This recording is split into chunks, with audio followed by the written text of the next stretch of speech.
તો નમસ્કાર દર્શક મિત્રો, દેશ અને દુનિયાના તાજા અને મહત્વના સમાચાર એટલે કે ટ્રેન્ડિંગ ગુજરાત યુટ્યુબ ચેનલમાં આપ સર્વે સાથીઓનું હાર્દિક સ્વાગત છે। દર્શક મિત્રો, દેશ અને વિદેશમાં ઘટતી અવનવી ઘટનાઓની માહિતી તેમજ રાજનીતિ અને વરસાદને લગતા સમાચાર સૌથી પહેલા મેળવવા માટે અમારી ટ્રેન્ડિંગ ગુજરાત યુટ્યુબ ચેનલને અત્યારે સબસ્ક્રાઇબ કરી લેજો અને બાજુમાં આપેલા ઘંટડીના નિશાનને પણ પ્રેસ કરી દેજો, જેથી અમારા અવનવા વિડીયોની અપડેટ રોજબરોજની માહિતી તમારા સુધી પહોંચી જાય। દર્શક મિત્રો, સૌપ્રથમ રાજનીતિને લગતા સમાચાર ઉપર એક નજર કરીએ તો ચૈતર વસાવાને લઈને મોટી અપડેટ સામે આવી છે। મિત્રો, ચૈતર વસાવાના જેલવાસને લઈને હાલ જે રાજકારણ ગરમાયું છે, જે અફરાતફરીનો માહોલ જોવા મળી રહ્યો છે, એકબીજા પક્ષો એકબીજા ઉપર પ્રહારો કરી રહ્યા છે, તેના વિશેની વિગતે માહિતી મેળવીએ તો ડેડિયાપાડાના આપના ધારાસભ્ય ચૈતર વસાવાની મુશ્કેલીમાં સતત વધારો થઈ રહ્યો છે, કેમ કે તેમની જામીન અરજી ઉપર સુનાવણી થઈ શકી નથી। ભાજપના તાલુકા પ્રમુખ સંજય વસાવા સાથે થયેલી ઉગ્ર બોલાચાલી બાદ તેમના ઉપર મારામારીનો આરોપ હતો અને આ કારણથી તેઓ હાલ જેલમાં બંધ છે, જે આપ સૌ સારી રીતે જાણો છો। તેમની જામીન મંજૂરી સુનાવણી પણ અટકી ગઈ છે, કેમ કે હાઈકોર્ટના વકીલોની હડતાલ તેમને નડી રહી છે।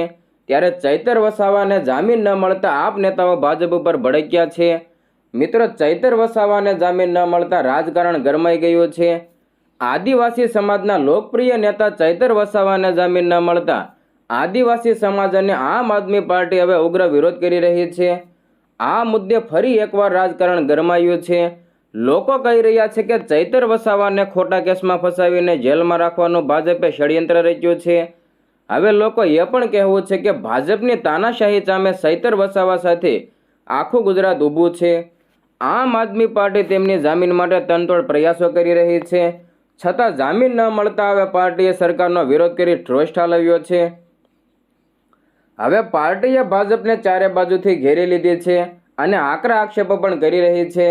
તેમનું કહેવું છે કે ભાજપ ચૈતર વસાવાને જાણી જોઈને ખોટી રીતે હેરાન કરે છે, કેમ કે તે સરકાર વિરુદ્ધ ઉઠતા અવાજને દબાવી દેવા માંગે છે, જેથી ભવિષ્યમાં કોઈ તેમના ઉપર અવાજ ના ઉઠાવે અને સવાલો પણ ન કરે।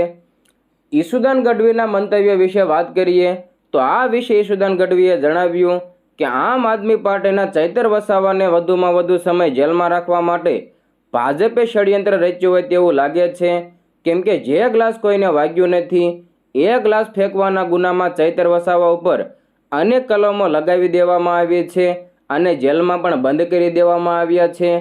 ચૈતર વસાવાને જેલમાં પૂરી રાખવા પાછળ ભાજપનો ઈરાદો સાફ સમજાય છે। ભાજપ આદિવાસી સમાજને મેસેજ આપવા માંગે છે કે ધારાસભ્ય હોવા છતાં પણ ચૈતર વસાવાને જેલમાં પૂરી શકીએ છીએ, તો કોઈ પણ વ્યક્તિ અવાજ ઉઠાવશે તેને પણ જેલમાં પૂરી દઈશું। વધુમાં તેમણે એમ પણ કહ્યું કે આમ કરી ભાજપ તેમને ડરાવવા માંગે છે। તેમને ખબર નથી કે આદિવાસી સમાજ અને આમ આદમી પાર્ટીને ભાજપનો કોઈ ડર નથી। આદિવાસી સમાજે અંગ્રેજોને ભગાડ્યા હતા, ભાજપની શું હેસિયત છે? તમે ચૈતર વસાવાને 5-25 દિવસ જેલમાં રાખી શકો છો, પરંતુ એના બદલામાં આદિવાસી સમાજ ભાજપને પોતાના ગામમાં પણ ઘૂસવા નહીં દે, કેમ કે આદિવાસી સમાજના એક યુવાન આ વખતે ખૂણે ખૂણે પહોંચાડે કે કઈ રીતે ભાજપ ધારાસભ્ય ચૈતર વસાવાને વધુમાં વધુ દિવસ જેલમાં પૂરી રાખવા માંગે છે। વધુમાં તેમણે એમ પણ કહ્યું કે હત્યારાઓ અને બળાત્કારીઓ જેલની બહાર આવી જાય છે, પરંતુ લોકો માટે અવાજ ઉઠાવનારા ધારાસભ્ય ચૈતર વસાવાને જેલમાં પૂરી રાખવામાં આવ્યા। આ વાતનો જવાબ આદિવાસી સમાજ આગામી ચૂંટણીઓમાં ભાજપને આપશે। આપના ધારાસભ્ય ચૈતર વસાવા આદિવાસી સમાજ અને ગરીબોનો વંચિતનો અવાજ છે, જેને અટકાવવો સહેલું નથી। મિત્રો, ચૈતર વસાવાના જેલવાસ મામલે એક ડોક્ટર કરણ બારોટનું પણ નિવેદન સામે આવ્યું છે।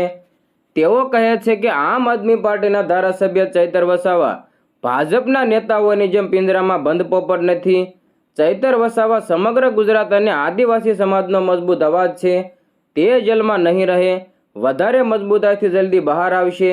આ સાથે તેમણે એમ પણ કહ્યું કે ભાજપે ચૈતર વસાવાને 2 વિકલ્પ આપ્યા છે, ભાજપમાં જોડાવ, નહીં તો જેલમાં જાઓ।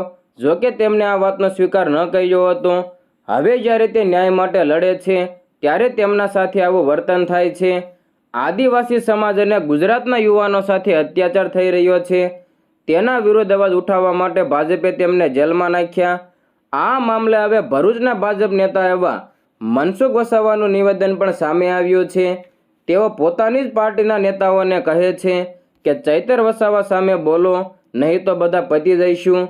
બીજેપીના નેતાઓ સામે જ ભરૂચના સાંસદ મનસુખ વસાવા લાલગુમ થયા અને કહ્યું, મેં એકલા તેમની સામે બોલવાનો ઠેકો નથી લીધો. તેમને ભાજપના અન્ય નેતાઓને ટકોર કરી છે. તેમના આ નિવેદન સામે આ પાર્ટી અને આદિવાસી સમાજનું કહેવું છે કે ભરૂચવાળા દાદાને ચૈતર વસાવાનો ડર લાગે છે. તેમને ખબર પડી ગઈ છે કે એક હાથથી તાળી નહીં પડે. ચૈતર વસાવા સાથે આવું પહેલીવાર નથી બન્યું કે તેમને જેલમાં પુરાવવું પડ્યું હોય. અગાઉ પણ તેમણે ધારાસભ્ય ચૈતર વસાવાને જેલમાં મોકલ્યા હતા અને ફરીથી તેમને જેલમાં મોકલવામાં આવ્યા છે. હવે ચૈતર વસાવા બહાર આવશે અને ડબલ જોરથી અવાજ ઉઠાવશે કે ભાજપની ઓફરનો સ્વીકાર કરશે. તે આગામી દિવસોમાં જોવું રહ્યું.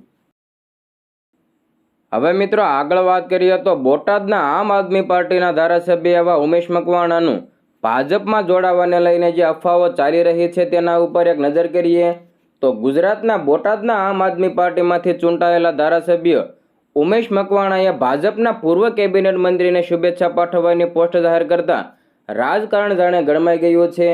તો બીજી તરફ આમ આદમી પાર્ટીમાંથી સસ્પેન્ડ થયેલા ઉમેશ મકવાણા અને ભાજપના હાલ નિષ્ક્રિય પૂર્વ કેબિનેટ મંત્રી મુલાકાતે અનેક તર્ક વિતર્કો સર્જ્યા છે. મિત્રો તમને જણાવી દઈએ, આ મુલાકાત બાદ બોટાદ જિલ્લાના રાજકારણમાં ચર્ચાએ જોર પકડ્યું છે. ઉલ્લેખનીય છે કે ભાજપના પૂર્વ કેબિનેટ મંત્રી સૌરભ પટેલ બોટાદના રાજકારણમાં કિંગમેકર તરીકે ઓળખાય છે. તો આ મુલાકાતની ચર્ચાનો વેગ મળ્યો છે કે ગુજરાતમાં ભાજપના પ્રદેશ પ્રમુખની જાહેરાતના ગણતરીના દિવસો બાકી છે. તેમજ ટૂંક જ સમયમાં સ્થાનિક સ્વરાજની ચૂંટણી પણ આવી રહી છે. ત્યારે આ મુલાકાત મહત્વપૂર્ણ બની શકે છે. મિત્રો સમાચારમાં આગળ વધીએ તો આમ આદમી પાર્ટીને એક પછી એક મોટા ઝટકા લાગી રહ્યા છે. કોઈક નેતાઓ જેલમાં પુરાઈ રહ્યા છે તો વળી કોઈક નેતાઓ પાર્ટી છોડીને રાજીનામું આપી રહ્યા છે. ત્યારે તમને જણાવી દઈએ કે ગુજરાતમાં ફરી એકવાર આમ આદમી પાર્ટીના મોટા નેતાના રાજીનામાને લઈને મોટા સમાચાર સામે આવ્યા છે. જી હા દર્શક મિત્રો, ગુજરાતમાં વિધાનસભા ચૂંટણીની તૈયારી કરી રહેલી આમ આદમી પાર્ટીને મોટો ઝટકો લાગ્યો છે. કેમ કે પાર્ટીના વરિષ્ઠ નેતા ચેતન રાવલે અચાનક રાજીનામું આપીને બધાને આશ્ચર્યચકિત કર્યા છે. રાવલે પોતાના રાજીનામામાં વ્યક્તિગત કારણોનો ઉલ્લેખ કર્યો છે, પરંતુ વાસ્તવિક કારણો અંગે અટકળો શરૂ થઈ ગઈ છે. ગુજરાતમાં પાર્ટીના વડા ઈશુદાન ગઢવીને મોકલવામાં આવેલા રાજીનામામાં રાવલે કહ્યું કે તેમણે વ્યક્તિગત કારણોસર તાત્કાલિક અસરથી આમ આદમી પાર્ટીમાંથી રાજીનામું આપ્યું છે. ચેતન રાવલે ભૂતપૂર્વ ટીવી અભિનેતા અને ગુજરાતના અમદાવાદમાં એક અગ્રણી રાજકીય વ્યક્તિત્વ છે. વર્ષ 2022માં તેમણે કોંગ્રેસ પાર્ટીમાંથી રાજીનામું આપ્યું અને આમ આદમી પાર્ટીમાં જોડાયા. તેઓ અમદાવાદ શહેરના કોંગ્રેસ પ્રમુખ અને પ્રદેશ મહાસચિવ પણ રહી ચૂક્યા છે. તેઓ આસરવા અને ખાડિયા બેઠકો પરથી વિધાનસભાની ચૂંટણી પણ લડી ચૂક્યા છે.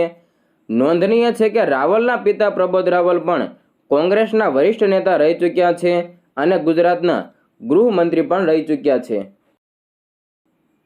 મિત્રો સમાચારમાં આગળ વધીએ તો આમ આદમી પાર્ટીના ઝટકા બાદ ભાજપને પણ મોટો ઝટકો લાગે તેવા સમાચાર સામે આવ્યા છે. જે આ દર્શક મિત્રો, રાજકોટના ભાજપમાં આંતરિક વિખવાદ જોવા મળ્યો છે. રાજકોટમાં ભાજપનો આંતરિક વિખવાદ સપાટી ઉપર જોવા મળ્યો. ગણેશોત્સવમાં પૂર્વ મંત્રી અરવિંદ રૈયાણીને આમંત્રણ અપાતા કેટલાક લોકોમાં નારાજગી જોવા મળી છે. ભાજપ સંગઠનમાં રૈયાણી એક્ટિવ થતા સમર્થકોમાં ખુશીનો માહોલ જોવા મળ્યો, પરંતુ રૈયાણીના વિરોધીઓ સંગઠનમાં સ્થાનિક સ્તરે કરાઈ રહેલ ગણેશ મહોત્સવની ઉજવણીથી દૂર રહ્યા. તમને જણાવી દઈએ કે રાજકોટના પૂર્વ મંત્રી અરવિંદ રૈયાણી રી એન્ટ્રીથી ફરી ભાજપમાં વિવાદના ચકડોળે ચડ્યું છે. ગણેશોત્સવમાં ભાજપમાં બે ફાટા જોવા મળ્યા, એક રૈયાણીના સમર્થક અને બીજા રૈયાણીના વિરોધી. ભાજપ સંગઠનમાં રૈયાણી એક્ટિવ થતા સમર્થકોએ સોશિયલ મીડિયામાં પોસ્ટ કરી પોતાની ખુશી શેર કરી. સમર્થકોએ આ પોસ્ટમાં લખ્યું કે સંગઠનથી શક્તિ, શક્તિથી સેવા ના મંત્રને જીવંત રાખનાર સક્રિય રાજકારણમાં ફરી એન્ટ્રી. મહત્વનું છે કે મનપાની ચૂંટણીના ગણતરીના મહિનાઓ પૂર્વે રૈયાણી ભાજપમાં સક્રિય થતા રાજકીય માહોલ ગરમાયો છે.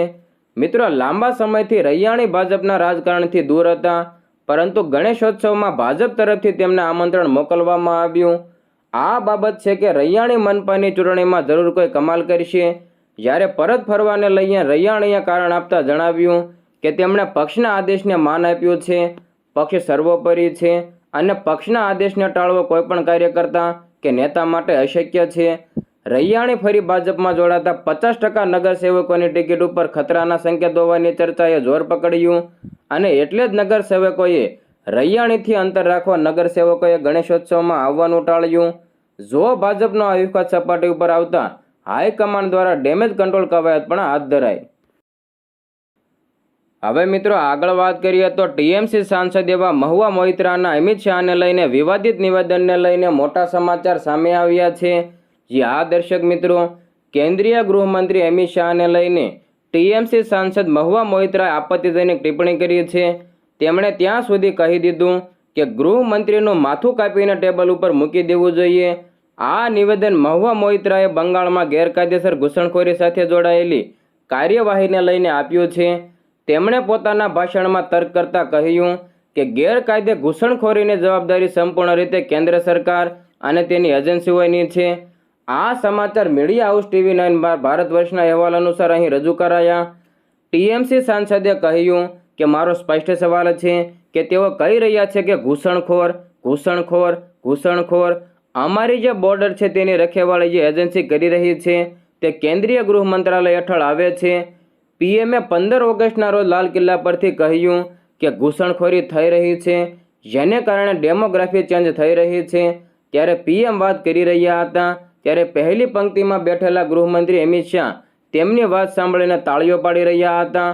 મહુવા મોઇત્રાના વિવાદિત નિવેદન ઉપર એક નજર કરીએ તો તેમણે કહ્યું કે ભારતની સરહદોની રક્ષા કરનારું કોઈ નથી અને બીજા દેશના લોકો રોજે 100, 1000 અને લાખોની સંખ્યામાં ઘૂસણખોરી કરી રહ્યા છે. અમારી માતા બહેનો ઉપર નજર રાખી રહ્યા છે, આપણી જમીનો છીનવી રહ્યા છે. તો પહેલાં તમારે અમિત શાહનું માથું કાપીને ટેબલ ઉપર મૂકી દેવું જોઈએ. જો ગૃહમંત્રી અને ગૃહ મંત્રાલય ભારતની સરહદોની રક્ષા નથી કરતા અને પીએમ મોદી ખુદ બોલી રહ્યા છે કે બહારથી આવનારા લોકો આપણી માતા બહેનો ઉપર નજર રાખી રહ્યા છે, આપણી જમીનો છીનવી રહ્યા છે, તો આ પછી આ કોની ભૂલ છે? તમારી અને મારી ભૂલ છે. આ સમગ્ર મામલે મહુવા મોઇત્રા વિરુદ્ધ ફરિયાદ પણ નોંધાય. તો આ તરફ પીએમ મોદી વિશે અપશબ્દો બોલવા અંગે અમિત શાહે રાહુલ ગાંધી ઉપર પ્રહારો કર્યા. તેમણે કહ્યું કે રાહુલ ગાંધીએ નકારાત્મક રાજકારણ શરૂ કર્યું છે. તેમણે ઘૂસણખોરો બચાવ યાત્રા શરૂ કરી છે. મતદાર યાદીમાં બેઠેલા ઘૂસણખોરો ચૂંટણીને દૂષિત કરશે. જો રાહુલ ગાંધીમાં થોડી પણ શરમ બાકી છે તો તેમણે પીએમ મોદી અને દેશની માફી માંગવી જોઈએ.